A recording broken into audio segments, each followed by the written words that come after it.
What's going on, you guys? This is your boy Scotty by Nature TV, and we're here for a brand new episode, a brand new review of Love and Hip Hop Atlanta, season 12, episode 6. What is going on, you guys? I hope you guys have had a wonderful Tuesday.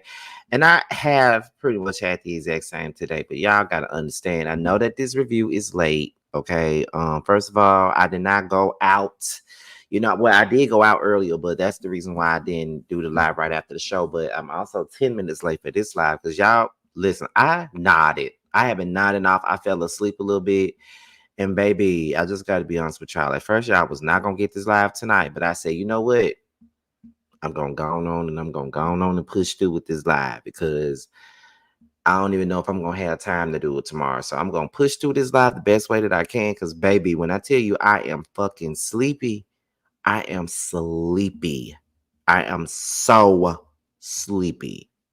I don't think y'all understand. My ass is sleepy as fuck right now. So we're about to go ahead and just get into this review right now or whatever. We're gonna go ahead and do that. So let's go ahead and get into it, y'all. So here we go.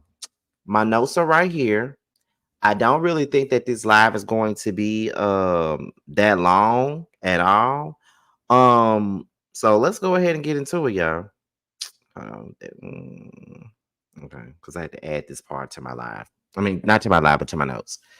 So we're gonna open this thing up with Yandy and Mendici. That's how we're gonna open this thing up. We're gonna open it up with them two. They're going into therapy. Well, no, they're not into therapy right now, but they're celebrating Lil Mendici's high school graduation. I think that's what they're doing. They're celebrating the graduation. At this point, Yandy and Samantha are now cool. There was once upon a time, Keisha jumped out of the audience and ran and snatched up Samantha and gripped her up and did all kinds of stuff. And then, they finally made amends. I think maybe about 2 seasons ago, and now they're in a better place. And Yandy has stated that she's glad that her and Samantha are in the place that they're in because now it seems like she has like a new best friend in the mix. So I definitely I can say that I'm glad that they're in that place because looking at those damn flashbacks that they chose to show with them being into it and all those things, I was just like, yeah, they have definitely come a long way. For Yandy to say that they are now just like best friends and shit, I'm like, okay, well, I'm not really mad at y'all burying the hatchet. I mean, y'all might as well did so. I mean, y'all all got babies by the same damn man, and on top of that, he's the one who was really doing wrong, playing y'all all against each other. So why not just let the past be the past and go on and do y'all thing? That's how I feel about it. So shout out to Yandy and Samantha for finally burying the hatchet. Now I don't know where Yandy and Erica stand, but it looks like Samantha and Yandy are in the better place, which I never thought that we could see. So even in the midst of them celebrating this graduation with Little Mendicis, it's pretty clear that Yandy and Mendicis are still having some issues. They're still having some troubles going on right now. And so, he's Yandy went over to me in DC and was like, "Are we good? Like what's going on? Are we good?" And it looks to me like they're not. Mendici was pretty much not really hearing nothing from not Brandy, but not really hearing nothing from Yandy at that particular moment. Like she really didn't give a about what she was talking about. All he wanted to do was, celebrate the birthday and just celebrate the graduation and just keep it moving. But there is some tension between them. He feels like he's not appreciated. He doesn't feel like he's being shown any love in this relationship, and that's just where it stands. So next thing up, we're going to Zell Swag and Bambi.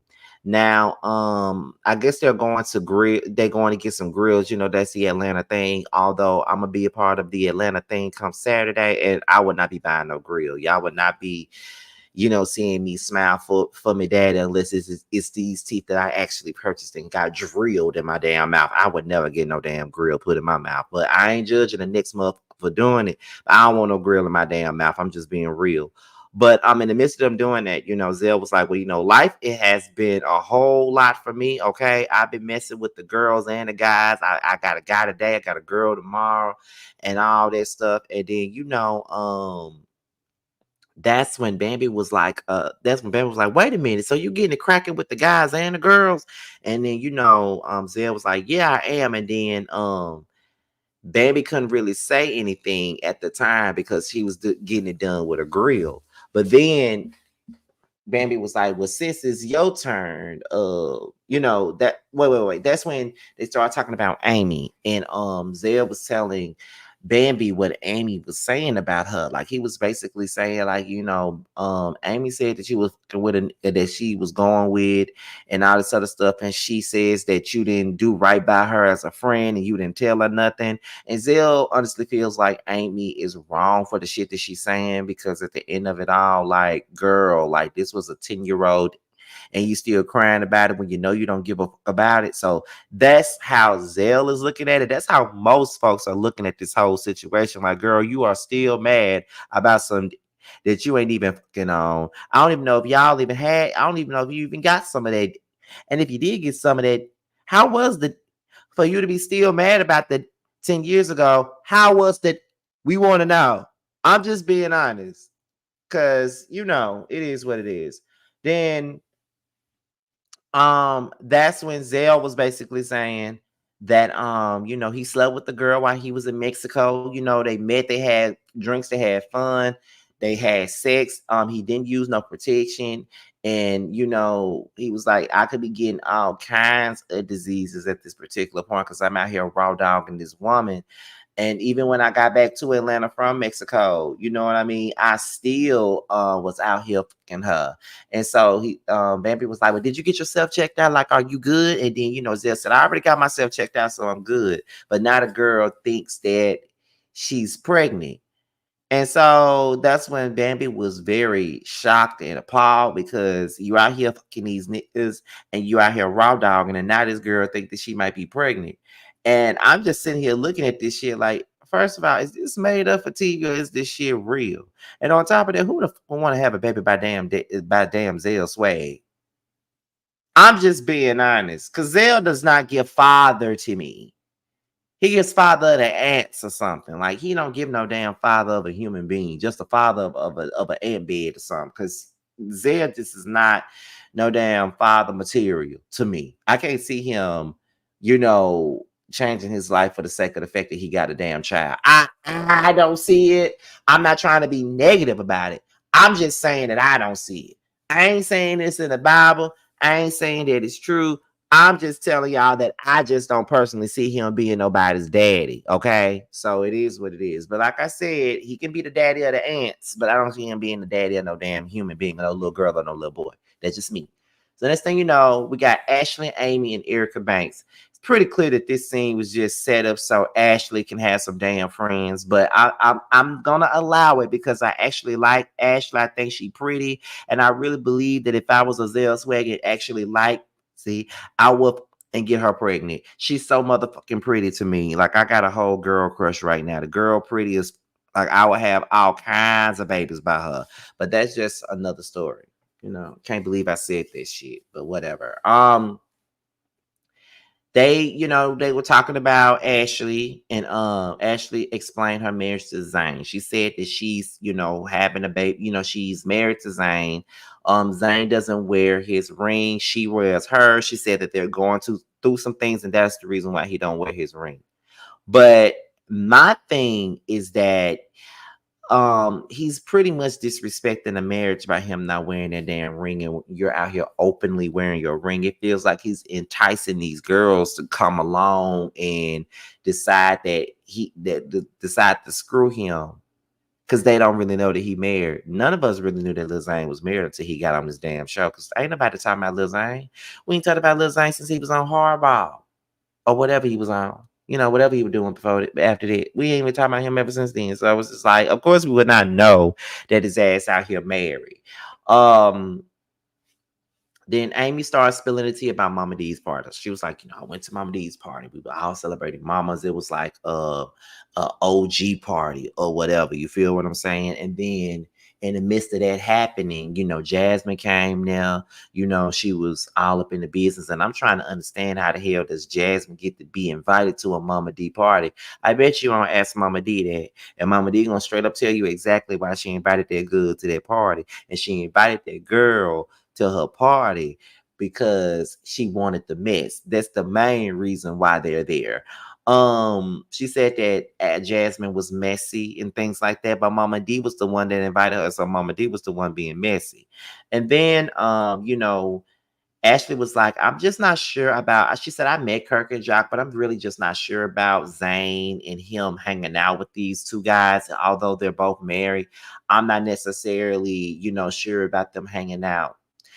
Well, you got every right to feel that way, Ashley. I'm just saying. So Erica says, we're going to Diamond's bachelorette party. We're gonna have us a good time at her bachelorette party. Amy, are you invited? Amy said that she was, and then Ashley was invited by Erica Banks and Diamond. She said, Diamond is cool with everybody. She's probably gonna have the whole Atlanta there. So come on, go to the party with us.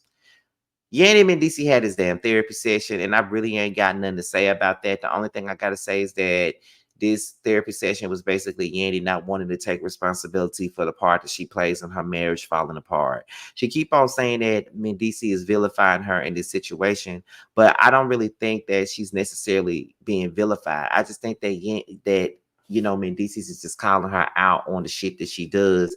And Yandy just cannot help that she's being called out, and she don't like the fact that she's being called out.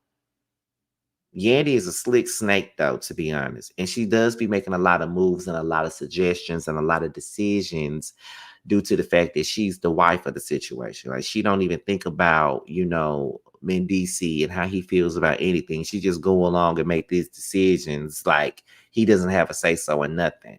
So I understand where he coming from with that. But again, why is Yandy and Mendici here? Like, we didn't ask them to come here. Like, why aren't they still in New York? Because we don't really want them here. But to each his motherfucking own, though.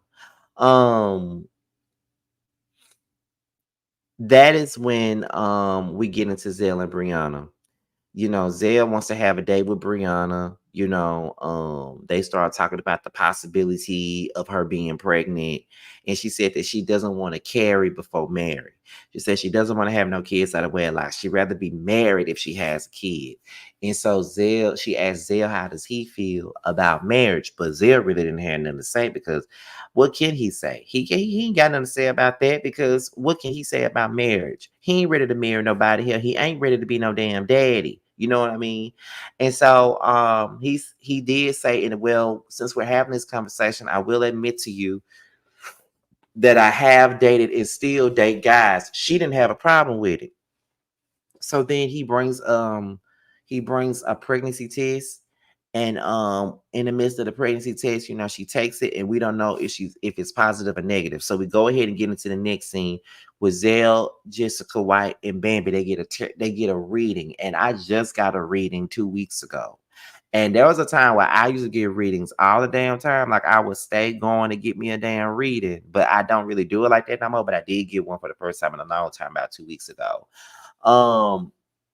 Zell tells them that he's gonna be a father. He walking around with piss and a stick in his damn bag. He says that Brianna really doesn't know what she want to do with the baby. She don't know if she want to keep it or not. He said that he wants to have a baby mama reveal by Bambi's orders, and he said it would be good. Then he started saying, well, have you told Santana? He hasn't told Santana anything. And so he feels like he doesn't really, he feel like he need to tell Santana, just due to the fact that they still cool. So he feel like Santana needs to know, I guess. So then the next thing you know, we get into this bachelorette party. Y'all, I'm already at the end of this damn review, because this episode really went out that today. But we get to the bachelorette party. The stripper was fine as a muff and things like that. And then Amy, once again, is still talking about the situation with Bambi and her ex that don't nobody care about. So Jasmine is here. Diamond invited her to the party.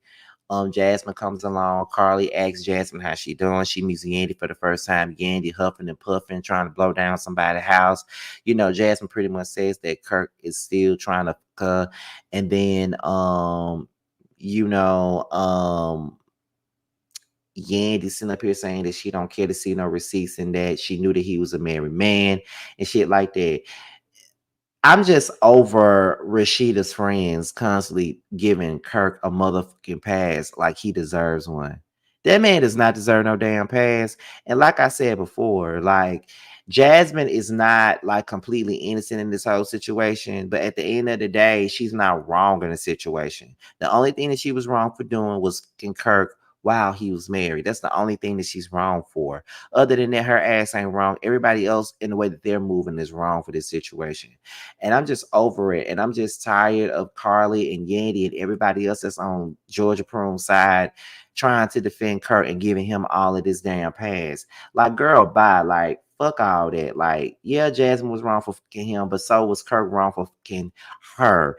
And y'all give him a pass every single time. Y'all can still jump up in his face and laugh and kiki and show them damn chiclet ass teeth y'all done ball and shit from Colombia at they dollar store, but y'all want to sit up here and act like Jasmine is the ultimate worst person. But Kirk is the one who put your wife through the bullshit because he's the one that owes Rashida any kind of loyalty and respect.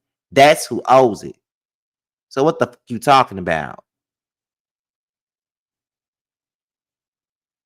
But I'm glad that Jasmine got her shit and left. But what Jasmine also got to understand is this right here. Those are Rashida's friends. And they're only going to see it from Rashida's standpoint. They're never going to see it for you. They're never going to see it for you.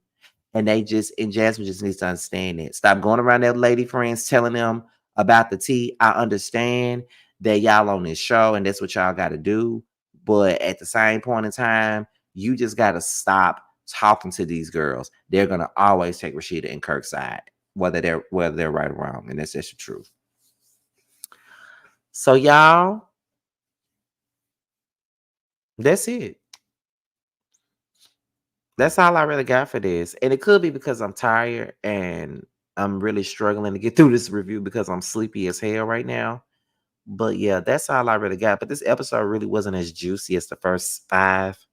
You know, Love and Hip Hop stars are very strong nowadays, but it kind of winds down in the middle. But I believe that next week's episode is really going to be good because Rashida's still feeling like a fucking idiot in this scene.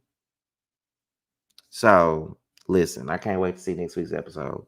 So, y'all, I'm about to take my ass to bed. I probably should have just made this shit a pre-recorded video and call it a day, but I just wanted to go live because I ain't been all day. But anyway, you guys, this is your boy Scotty by Nature TV. Be sure to like, rate, comment, subscribe, share this video, and also click on the notification bell so you can be notified whenever a video drops. And if you want to follow me on any form of social media, my Twitter, my Instagram, and my TikTok will be down below.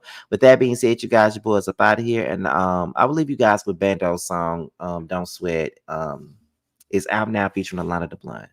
Bye, you guys. Talk to you guys later. Don't shake your ass, booty acting up. Don't grab your drinks, let me pass the Dutch. Damn, shorty bad, looking bad as fuck. Don't sweat it, ain't no competition, I said it. Don't exist for the beef, motherfucker, I did it. Pull up, knock your coins like Mario. Couldn't slip me do 100 miles of cardio. Damn. You niggas stay faking, you niggas stay hating, you niggas so basic. You felt the win, so don't test me, nigga. My team leave the weapon, Joe Pesci, nigga. The hate to see me win, so I cause them frustration. Haters say my name, so I give them penetration. Bro, running this race on you fucking lanes. Spin the block, big old bitch, tucking chain. Bam. Don't sweat.